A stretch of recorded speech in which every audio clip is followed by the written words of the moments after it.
शेर कभी हायना यानी कि लकड़बग्घों को क्यों नहीं खाता? शेर उसका शिकार करता है तब भी उसको खाने के बजाय उसे ऐसे ही छोड़ के क्यों चला जाता है? क्या हायना को खाने से शेर मर जाता है, या फिर ऐसा करने के पीछे शेर का कोई और मकसद छिपा है? चलिए जानते हैं इसके पीछे की सच्चाई। जंगल के सबसे खूंखार शिकारियों की बात हो और उसमें हायना का नाम ना आए, ऐसा कभी नहीं हो सकता। हायना ऐसे प्राणी है जो बहुत ही खूंखार होते हैं।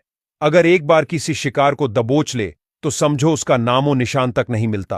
हायना में एकता बहुत होती है। अगर कोई जानवर किसी एक हायना को मारने की कोशिश करे तो पूरा झुंड उसे बचाने के लिए उस जानवर पर हमला कर देता है।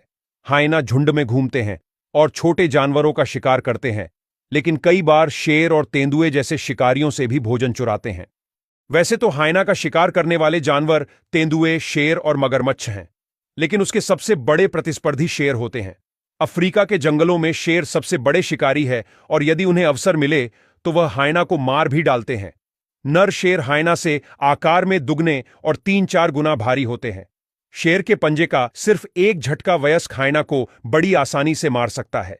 अगर हायना ने कोई शिकार करता है तो शेर उससे शिकार छीनने की कोशिश करता है, और शिकार ना मिले तो शेर अकेला ही हायना के पूरे झुंड को चींटियों की तरह मार गिराता है, जिससे वह शिकार को छोड़कर भागने पर मजबूर हो जाते हैं। यहां तक कि नर शेर हायना के बच्चों को भी मार देता है ताकि भविष्य में कोई हायना उसे चुनौती न दे सके। अब जानते हैं कि शेर हायना को मारने के बाद भी क्यों नहीं खाता। शेर हायना को नहीं खाने के पीछे 2 सबसे प्रमुख कारण है। पहला कारण, शेर अपनी मां से सीखते हैं कि क्या शिकार करना चाहिए और क्या खाना चाहिए।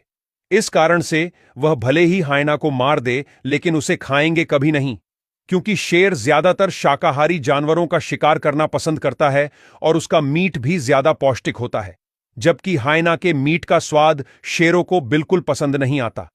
हायना बीमारियों या पैरासाइट्स वाले किसी भी जानवर का शिकार करके उन्हें पचा सकते हैं, और जब शेर ऐसे हायना को खाता है तो उसका स्वास्थ्य बिगड़ने लगता है। इस वजह से शेर उन्हें नहीं खाते। दूसरा कारण है कि हायना भी शिकार के मामले में अव्वल होते हैं, जिसके कारण शेर की टेरिटरी पर खतरा हो सकता है, क्योंकि ऐसा देखा गया है कि हायना शेर के बच्चों का भी शिकार करते हैं। इसलिए शेर अपनी टेरिटरी बचाने और अपनी दुश्मनी निभाने के लिए उन्हें मार देते हैं। वह हायना को मार के वहीं दूसरे जानवरों के लिए छोड़ देता है, ताकि मरे हुए हायना को देखकर दूसरे जानवर शेर की चेतावनी को समझ सके। यह बिल्कुल एक डराने, धमकाने और चेतावनी देने की बात है, जैसे कि शेर ऐसा जाहिर करना चाहता हो कि उसके इलाके में परिंदा भी पर नहीं मार सकता। कुछ केसेस में ऐसे शेरों को देखा गया है जिन्होंने हायना को मारकर खा लिया हो सकता है कुछ